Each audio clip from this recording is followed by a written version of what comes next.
In an era where, of course, every vote counts and ultimately determines how our country and communities are governed, Boston is considering giving more young people the right to vote. In a 9-4 vote, the city council decided to lower the age to vote for 16-year-olds for local elections. A youth advisory council member presented the idea the city's mayor must sign off before it heads to Massachusetts legislators. Now, if approved, it would not be the first. Oakland, California, and Tacoma Park, Maryland, have already lowered the voting age to 16. Some states currently allow 17-year-olds to vote in the presidential or congressional primaries or party caucuses if they turn 18 years old before the general election. We want to speak right now with Larry Tribe, a professor emeritus of Harvard University Law School, to get his take. Now, back in 2018, I want to bring up a tweet. This is a quote from you. Teens between 14 to 18 years old have far better BS detectors on average than adults and older, you said, end quote. Opponents say that teens will be persuaded more by their peers instead of making informed decisions. So what do you have to say to those who believe that teenagers won't know enough about a candidate or different legislation to vote? I think those who say that don't know enough to express that view. I mean, I know a lot of teenagers. I've got a couple of teenage grandchildren.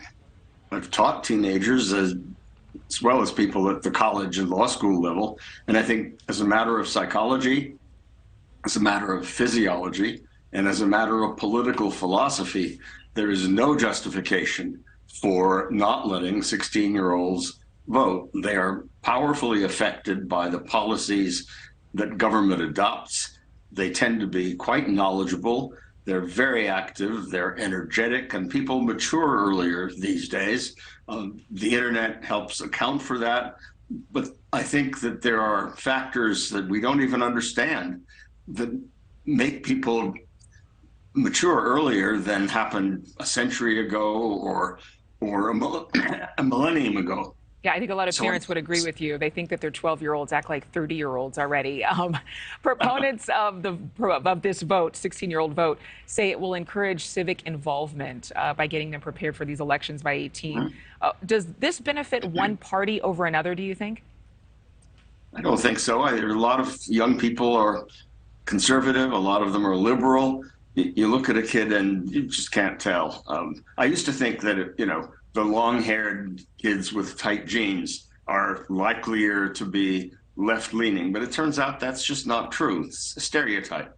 It seems to me that we can't take a temperature of where we think a generation will be ideologically and use that as our basis for either favoring or opposing their full political participation.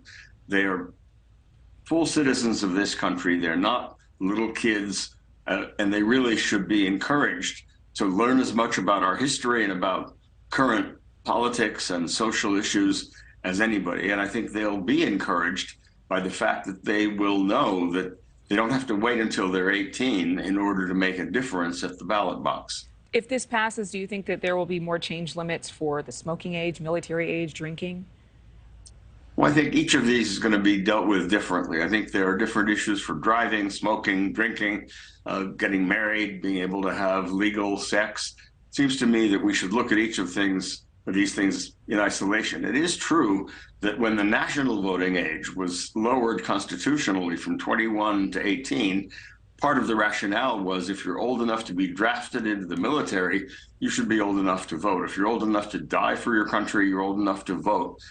But I don't think it has to be linked to death or to the military. It seems to me that even though we don't have a draft, but if we did, we might not draft 16-year-olds. But that doesn't mean that we should silence them and exclude them from active politics. Well, they certainly are. They do have a voice. And I've talked to some teenagers myself, and the opinions vary. You cannot judge a book by its cover, just like you can't judge a book by its cover with grown-ups. Larry Tribe, thank you very much. Thank you, Adrienne. Thank you for watching. Go to newsnationnow.com to find NewsNation on your television provider. And don't forget to click the red subscribe button below to get more of NewsNation's fact-driven, unbiased coverage.